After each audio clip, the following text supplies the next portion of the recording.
ये देखो 31 जनवरी 2023 शिफ्ट 2 का क्वेश्चन है। Two bodies are projected from ground with same speeds 40 metre per second. एक मान लिए ए, दूसरा मान लिए B. A initial speed 40 metre per second, B का भी initial speed 40 metre per second at two different angles. इसका एंगल अलग है, इसका एंगल अलग है। With respect to horizontal, angle horizontal से दिया गया है। The bodies were found to have same range. इसका रेंज यदि आर है तो इसका भी रेंज आर ही कह रहा है। ठीक।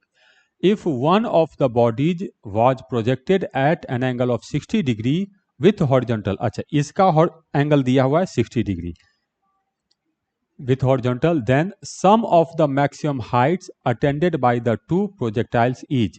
इसका मैक्सिमम हाइट h1, इसका मैक्सिमम हाइट h2, तो हमें बताना है h1 प्लस h2 कितना होगा। अब ये जो क्वेश्चन है ये कॉम्प्लीमेंट्री एंगल का क्वेश्चन है। दोनों का रेंज बराबर है, दोनों का इनिशियल स्पीड बराबर है, चेक हो गया। तो दोनों एंगल कॉम्प्लीमेंट्री होगा, तो एक एंगल 60 डिग्री है तो दूसरा एंगल अपने आप 30 डिग्री हो गया। तो हमें h1 प्लस h2 बताना है। तो मैक्सिमम हाइट का जो फॉर्मूला होता है ये होता है u square sine square theta divided by 2g। तो h1 लिखेंगे तो h1 इक्वल टू हो जाएगा, u दिया है 40 तो 40 का स्क्वायर, तो 4 का स्क्वायर 16, 2 को 0, और ये हो जाएगा sine square 60 degree divided by 2g। तो g बोल रहा है 10 लेने के लिए तो 20।